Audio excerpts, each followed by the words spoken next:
नमस्कार विद्यार्थी मित्रांनो, स्वागत आहे तुमचं माझ्या यूट्यूब चॅनलवरती. आज आपण इयत्ता 6वी 1.2 द क्रो अँड स्नेक ही आता गोष्ट पाहणार आहोत आणि इंग्रजीमध्ये आपण आणि मराठी भाषांतरामध्ये आपण ती समजून घेणार आहोत. आता warm up look at pictures and write names of their young ones. याच्यामध्ये काही प्राणी आहेत, त्यांचे यंग वन्सची आपल्याला नावं लिहायची, ते आपण नंतर पाहूया. आता पहिला आपण धडा शिकून घेऊ. Read aloud. Long long ago there lived family crows on banyan tree. एक खूप खूप वर्षांपूर्वी एक वडाच्या झाडावरती कावळ्याची फॅमिली राहत होती, म्हणजे कावळ्याचं एक कुटुंब राहत होतं. They had prepared to beautiful nest made their home. त्यांनी त्या झाडावर एक सुंदर घरटं बनवलं होतं. A weak cobra lived in hollow of that same tree. त्या झाडाच्या ढोळीत म्हणजे पोकळीत एक दुष्ट नाग राहत होता. One day the crows are very happy and lady crow had laid eggs. एके दिवशी काय झालं, कावळे खूप आनंद होते कारण त्यांच्या मादी कावळ्याने अंडी घातली होती. One evening the flu out together for food. आणि एका संध्याकाळी काय केलं, ते अन्नाच्या शोधासाठी त्या घरट्यापासून लांब गेलं. During that period the cobra climbed up tree and ate little ones of one of crows. मग त्याच वेळी काय झालं, तो नाग झाडावर चढला आणि कावळ्याची लहान पिल्लं त्याने खाऊन टाकली. After few months, the lady crow laid some eggs again.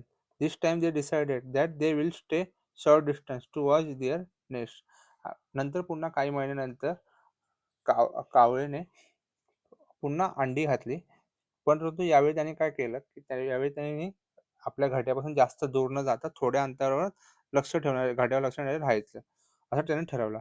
As soon as they left the nest the weak cobra climbed tree reach up their nest and at little ones looking at this crows were very sad. आणि आता पुन्हा काय झालं, जेव्हा ते लांब गेले तेव्हा तो कोब्रा होता, म्हणजे तो नाग होता, तो पुन्हा झाडावर चढला आणि त्यांनी त्या घरट्यामधली छोटी अंडी खाऊन टाकली आणि त्याने पिल्लांना खाऊन टाकला. The lady crow said to her husband, it has become dangerous to stay here. Let us find way to protect our children from wicked cobra. नंतर ती कावळीण होती, ती काय म्हणाली कावळ्याला की आता इथे राहणं आपल्याला खूप धोकादायक आहे, चल आपण इथून आपल्या मुलांचं संरक्षणासाठी इथून आपण लांब राहूया. त्या नागाच्या संरक्षणापासून आपल्याला इथून लांब राहायला लागेल किंवा आपल्याला इथून काहीतरी मार्ग शोधायला लागेल. The crow replied, I will soon think of something. Promise you that we don't lose our babies anymore.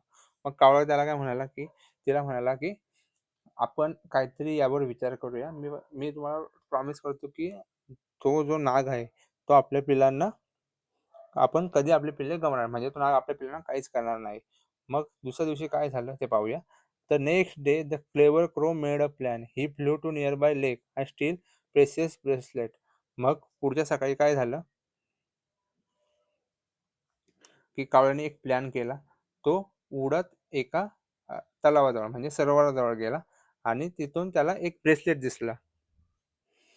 He knew that every morning the queen came to lake for her royal servants to bath. When no one was watching the crow plunge down.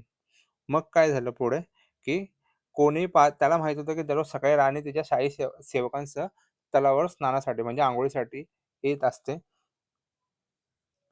मग जेव्हा कोणी त्याला पाहिलं नाही तेव्हा कावळ्याने एक अशी सूर मारली, म्हणजे हवेमध्ये सूर मारली. वेगाने उडाला तो आणि त्याने काय केलं, picked up precious bracelet in his बीक अँड स्टार्टिंग फ्लाइंग स्लोली. त्याने त्याच्या चोचीमध्ये तो ब्रेसलेट उचलला आणि स्लोली स्लोली उडायला लागला. मग पुढं काय झालं, one of servant notice it and scream लाऊडली. मग हे सर्व होताना त्या एका सेवकानं पाहिलं आणि तो जोराने ओरडला. The crow flew swiftly and drop bracelet into hollow of a banyan tree. मग तो कावळा उडत उडत आला आणि आपलं जे वडाचं झाड होतं त्याच्या खालच्या पोकळीमध्ये जिथं नाग होत होता तिथे त्याने तो ब्रेसलेट टाकला. The cobra was sleeping inside and was not aware of this. तो जो नाग होता तो खाली त्या बिळामध्ये झोपला होता आणि त्याला याबद्दल काहीच माहित नव्हतं. The guard saw that and pulled out bracelet tactically instead of disturbing the cobra. मग त्या सैनिकांनी काय केलं, नागाला त्रास न देता अत्यंत हुशारीने बांगडी बाहेर काढली. The bracelet was return to queen.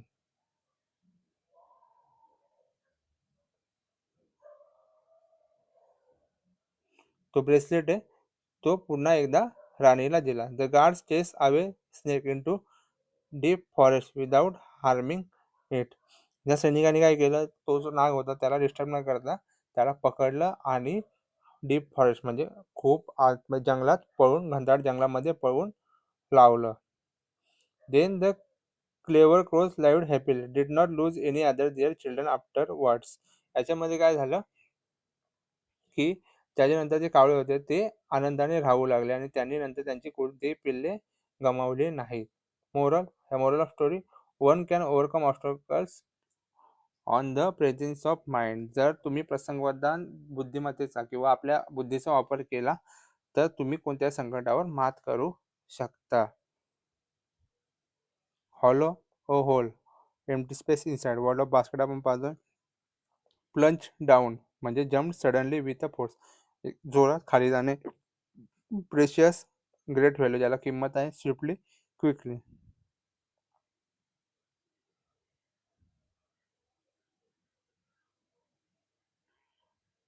आता द स्टोरी इज,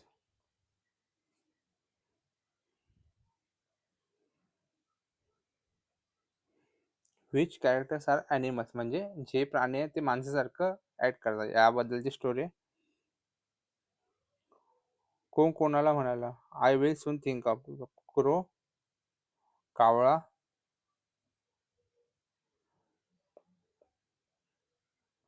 कावळीला म्हणजे लेडी क्रोला म्हणाला. It has become dangerous to stay here. Lady crow कावळ्याला म्हणाली.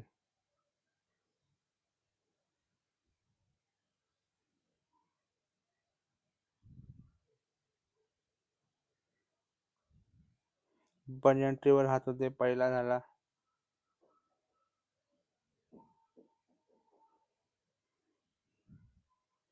नंतर नागाने त्यांना खाल्लं, कोब्रा एट्स झाला. नंतर कावळ्याने प्लॅन बनवला, ब्रेसलेट चोरला आणि गार्ड्स त्याच्या मागं आले.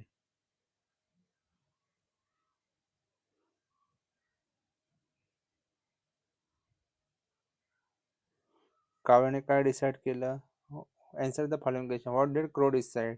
The crow decided to stay short distance to watch our nest म्हणजे त्यांचा नेस्ट बघण्यासाठी. Why did servant scream nicely. The servant scream loudly because he noticed crow picking up queen's precious bracelet in its beak म्हणजे त्यांनी त्याच्या चोचीमध्ये राणीचा हार घेतला. If you were among guards, what would you have done? जर आम्ही guard असतो तर I would carefully pull out bracelet without hurting sleeping cobra and safely relocate snake into forest. जे आपल्या सैनिकांनी केलं तेच आम्ही केलं असतं. What will you do if you spot snake inside your house? I spot snake inside house. I will keep safe distance. Stay calm. Keep eye on. Immediately.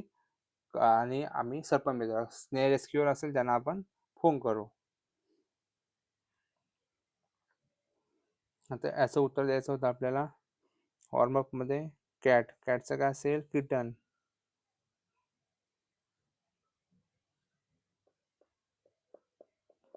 Cat kitten. Dog पपी. हेन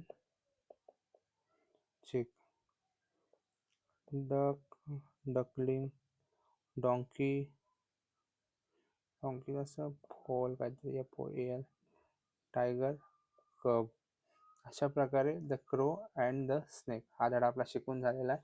तुम्हाला व्हिडिओ आवडल्यास आपल्या चॅनलला subscribe करा, व्हिडिओला like करा, जास्तीत जास्त मुलांपर्यंत आपले व्हिडिओ पोहोचवा आणि असंच प्रेम तुमचं आमच्यावर राहू द्या. धन्यवाद.